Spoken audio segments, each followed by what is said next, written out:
पुरणपोळीचा स्वयंपाक करायचा म्हटलं की भरपूर टाईम लागतो.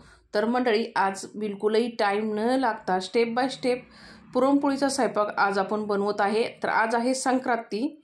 तर मकर संक्रांतीच्या तुम्हा सर्वांना खूप खूप खूप साऱ्या शुभेच्छा.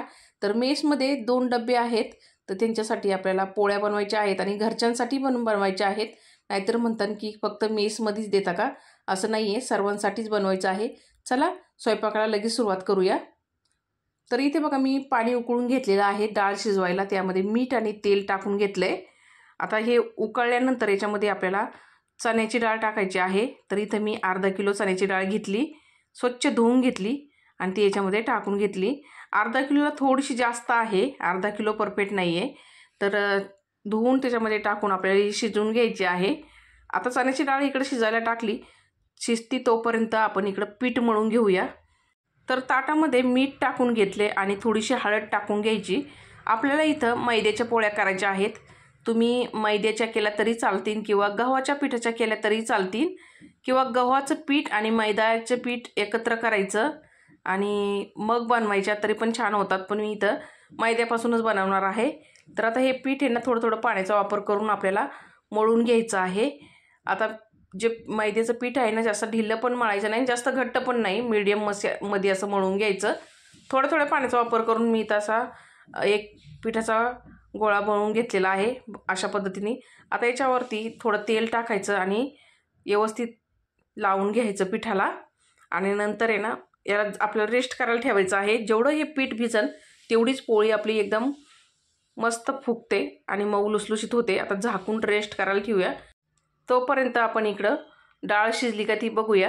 तर डाळ काही शिजलेली नाही आहे अजून, डाळीला शिजायला टाईम आहे. तर ताटात पाणी ठेवूया वरतून, म्हणजे ना आपल्याला आमटी बनवायला पण पाणी लागेल ना डाळीचं. तर त्याच्यावर ठेवून घेतलं. आता तिकडं शिजतंय तोपर्यंत आपण इकडं भात टाकून घेतलं आहे मी लगेच. तर भात धुवून घेतलं, तांदूळ पाणी टाकून त्याच्यामध्ये मीठ टाकून घेतलं, भात शिजायला ठेवला झाकून. तर भात आपला शिजून रेडी आहे.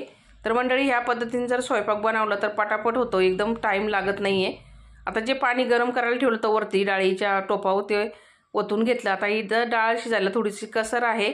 तर आपण तोपर्यंत आहे ना वाटण तयार करून घेऊया आमटीसाठी. तर इथं पॅनमध्ये मी खोबऱ्याची वाटी एक चिरून घेतलेली आहे, ती टाकून घेतली आणि थोडंसं तेल टाकून घ्यायचं आणि गुलाबी रंगावरती खोबरं भाजून घ्यायचं. खोबरं जास्त जाळायचं नाही ना, तर कटसरपणा येतो आमटीला. मग स्लो गॅसवरती हे खोबरं गुलाबी रंगावरती भाजून घेतलं. आता हे काढून घेऊया. त्याच पॅनमध्ये परत मी उभा चिरून घेतलेला कांदा टाकलाय. तर हे मोठे 2 कांदे मी चिरून घेतलेले आहे. तेल टाकलं आणि हे आता आपल्याला एकदम गुलाबी रंगावर कांदा आणायचा चांगला. आणि त्याच्यातच लगेच मी 2 फांत्र्या इतका कढीपत्ता टाकलाय. कढीपत्ता जरूर टाका, आमटीला चांगली चव येते. मग 4 मिरच्या टाकल्या आणि आता हे कांदा आणि कढीपत्ता मिरची चांगली परतून घेतली. आता कांदा पण चांगला परतलेला आहे. त्याच्यामध्ये मी लगेच गॅस बंद करून भाजलेलं खोबरं टाकून घेतलं, अद्रक लसूण टाकला आणि कोथिंबीर टाकली. आता हे वाटण पूर्णपणे थंड करून आपल्याला वाटायचं आहे मिक्सरला. त्याआधी डाळ शिजली इथं आपली, तर आपल्याला डाळ लागणार आहे. 2 कालते इतकी डाळ मी घेतली शिजलेली. आता हे वाटण आपल्याला वाटायचं आहे ना आमटीचं, त्यासाठी. तर आता आहे ना डाळ पण शिजलेली आहे तिकडं, तर पाणी काढून घेतले मी आणि वाटण पण वाटायला घेतले. तर इथं बघा डाळ शिजलेली आहे. आता याचं पुरण तयार करायचं ना आपल्याला.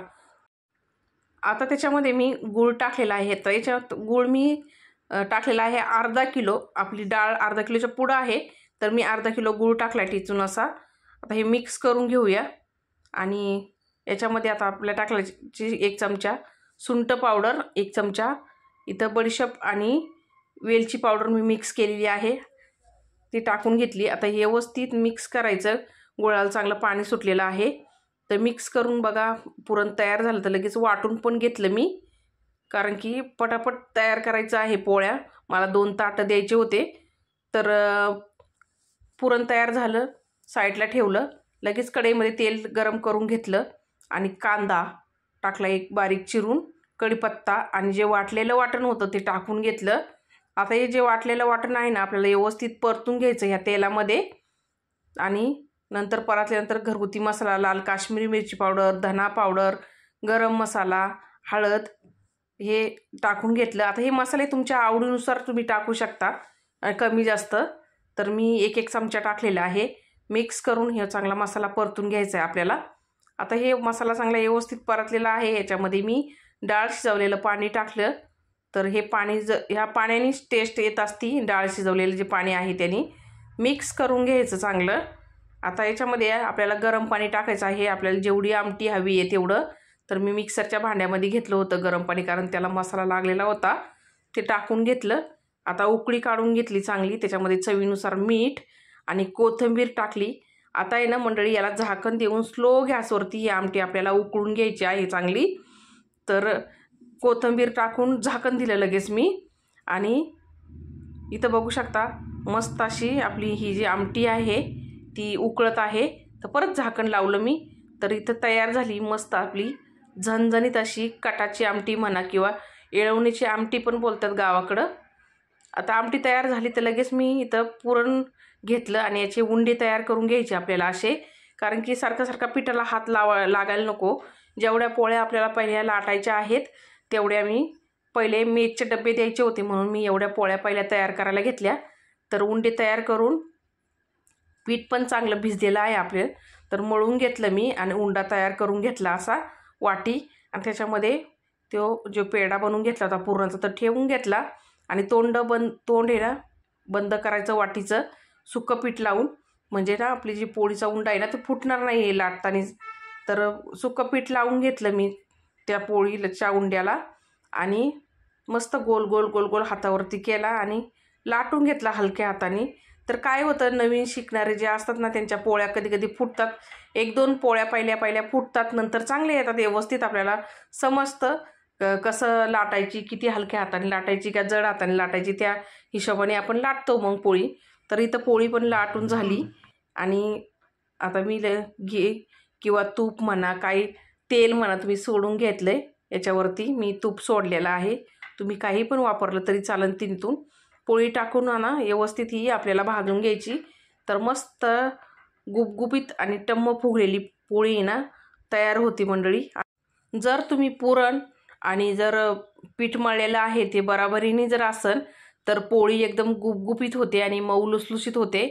कारण काय होतं बघा, कधी कधी पुरण आपलं राठ होतं आणि पीठ पातळ होतं, तर मग पोळ्या फुटायला लागतात. किंवा पीठ राठ झालं आणि पुरण जर पातळ झालं तरी पण पोळ्या फुटतात.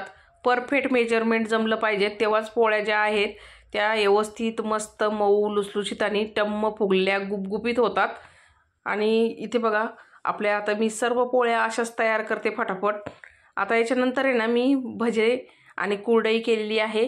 आता भज्याचं जे बॅटर आहे ते काही मी दाखवलं नाही, कारण की मला पटापट ताट तयार करून द्यायचे होते. तर मग मी लगेच ह्या पोळ्या ज्या आहेत ते पटापट तयार करून घेतले आणि लगेच भजे तयार करायला घेतले. तर बॅटर मी पहिलं पण एक व्हिडिओ बनवलेला आहे कसं बनवायचं भज्याचं, तर तिथं जाऊन नक्की बघा. तर लगेच मी भजे तयार करून घेतले आणि ताट तयार करून घेतलं. तर मंडळी हे होतं आपलं मकर संक्रांतीचं पुरणपोळीचं ताट. तर मंडळी या तुम्ही पण जेवायला. भेटूया पुढच्या व्हिडिओमध्ये. धन्यवाद.